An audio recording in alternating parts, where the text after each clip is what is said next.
everybody to See George Cook. I'm your host, George Stamp, and today I'm going to make mussels out on the grill. Before I get out there though, I need to prepare one of our toppings. In this topping we'll use ginger, garlic, and green onions. And mussels, you might not be really familiar with cooking with those. These are raised in New Zealand, and what's really neat about them is they say they're sustainable. So what that means is they actually grow these things on a rope that extends down into an underwater cage, I guess, to keep predators away. So they just keep renewing it all the time, seeding it or putting the eggs on it, whatever they do. And so we just constantly have these mussels, and they're delicious, you'll see. First we'll start with ginger. Now for many people they only have ginger with maybe some kind of a cookie like ginger snaps. But it's a wonderful thing to experiment with. So you have this tough woody outer casing on there. We need to trim that away. And while I'm trimming it away, I better put the fire on to get this pan heated. So we get that pan going. A nice heavy saute pan, a small one like this, is perfect for this sort of work. So as you can see, we have to trim away this woody exterior. So you want to cut a little bigger piece than you think you're going to need, because you're going to lose quite a bit of volume. And of course you take your time with this. And it's actually pretty thick, so you want to get like a 1/16 of an inch or so into the meat of the thing, I guess one might say. So have a nice sharp knife and just take your time, peel that away. And then here we have this line, we want to get rid of that too. So we just cut into there until it's all just golden. Okay, let's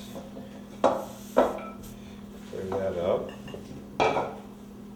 And I use a smaller knife to cut the lump off and to peel it. And I wish you could smell it. It's a delicious aroma, but when you pick some up, you'll see.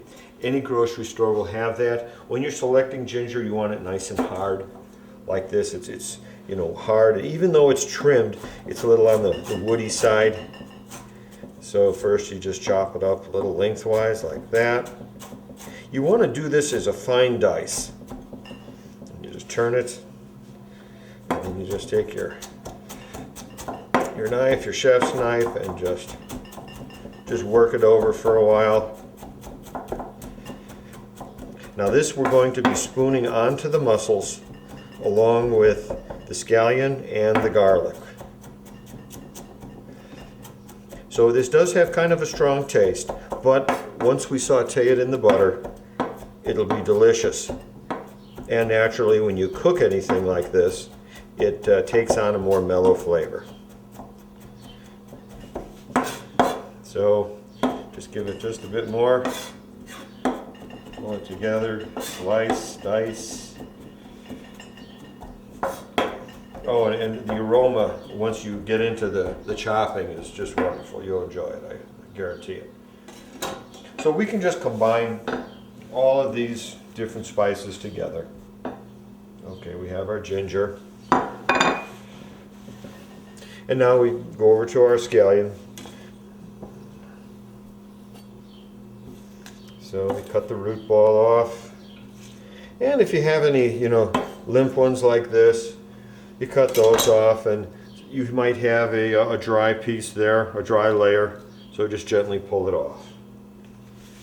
Scallions are wonderful too. Everybody should have them. They're easy to grow.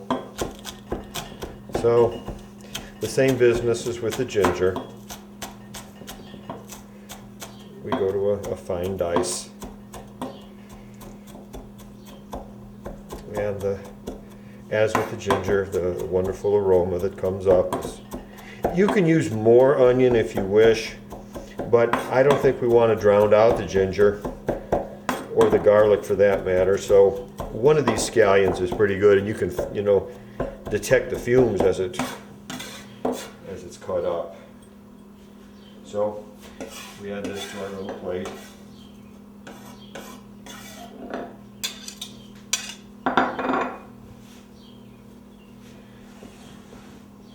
Now we swing over to garlic. Again, it's a personal preference. I like two cloves of garlic in this. So you just crush them and you peel them.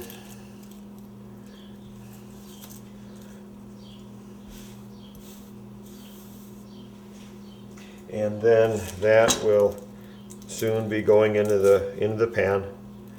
By the time we get over there, the fire will be, on long enough to make it nice and hot.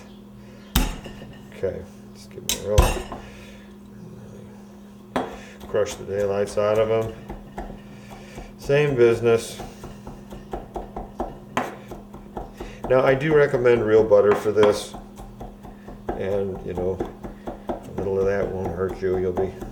You'll be just fine, and your mussels will taste better for it.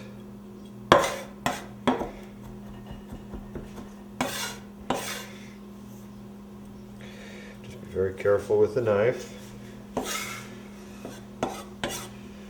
Okay.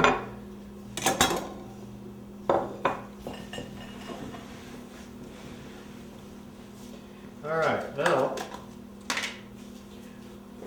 get over to the pan. All right, we get our butter going. And we put our mix in here of ginger, a green onion, and garlic. And we get it sauteing, move it around. And then we can put a little salt in there. Just a pinch is enough. A bit more. A twist or two of black pepper. Or 4. Now the aroma of this is just wonderful when you get all these flavors starting to work together. And how long do you saute it? Well, you want the ginger to start to turn a little golden. And once you're there, then you stop. And then the next stop for this will be spooning it onto our mussels. Because when you're sauteing it, all of a sudden you just really smell it coming through. And it's, just very nice. So we can just let that sit. And this is a very quick process. It just takes a few seconds, really. Maybe a minute or so. But you don't want to overcook it, because then the ginger will get hard and it'll just be overdone. And really, you'll be spooning it on the mussels, and then they'll be cooking a little bit more. So I think that's probably enough. So let me get this into a bowl, and I'll see you out at the grill. So here they are, everybody. Plump and lovely and frozen. Keep them frozen until you put them on the grill. Now note these two are fused together. What you don't want to do is to try to break them apart, because the shell could shatter, and also it is very sharp, so you don't want to cut yourself. The technique here is to lay this on the grill and it'll thaw, and then you turn it over. The beauty of this is that each one of these shells is just nature's own little skillet. It's really great, and you'll see how easy these are to make and how just delicious they are too. Well, let's step over to the grill. It's all warmed up and ready for us. What you want to do is to find a real grill like this. By real, I mean don't use an old refrigerator grill. The reason is because they're made with heavy metal. So if you were to use one of these on a campfire or on your grill, if it came out of an old fridge, you're going to be eating some cadmium and any other heavy metals that it's made with. So I don't suggest it. It's poison, so stay away from that. So we just put this on. It's a jerry-rig deal, but it'll get you some delicious results. So basically, this works in 2 different phases. We put them on like this. You'll notice the ice crystals. And here's our one that's going to come apart in just a few seconds.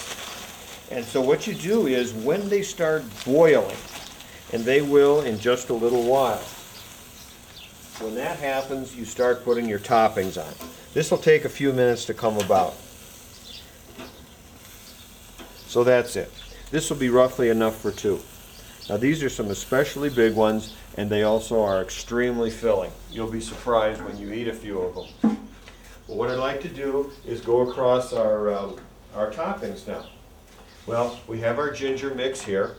What I like to do is I like to use these long iced teaspoons because it gets your hands away from the grill and gets the job done. We have two different kinds of cheese we're going to go with. This is just a mix already shredded. It's a Mexican mix, I believe they call it. We have Parmesan cheese here as well. And I just took everything out. You can put a little soy sauce on there, hot sauce if you like. Another thing we are going to go with are breadcrumbs. Now this is old dressing, well not too old, but left over from a dinner I did recently. So what you do is you take some of these crumbs, you put it in a bag,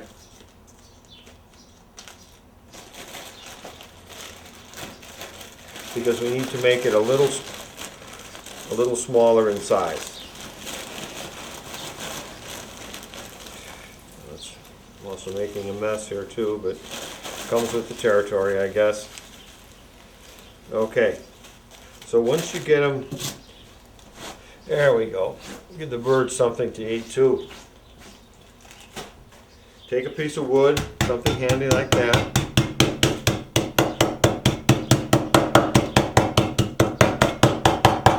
And just beat the daylights out of it. Now these are seasoned breadcrumbs at this point.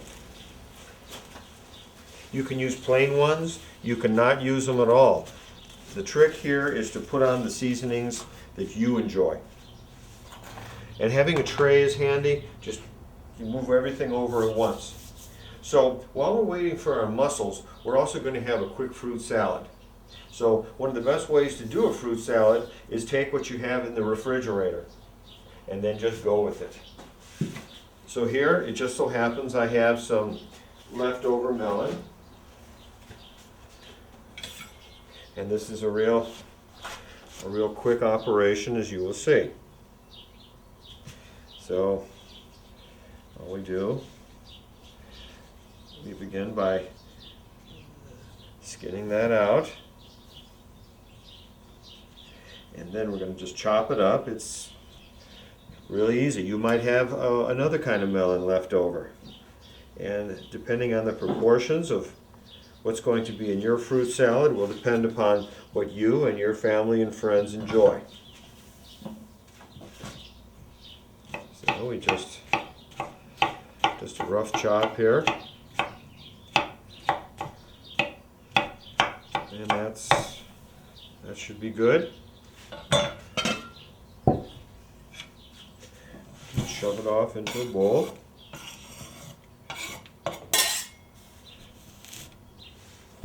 Okay, and then I guess you couldn't really have a tropical salad without a banana, so we'll go with that. And we're really fortunate that bananas are so plentiful that we can get the suckers year round and they're always great. Okay, so we just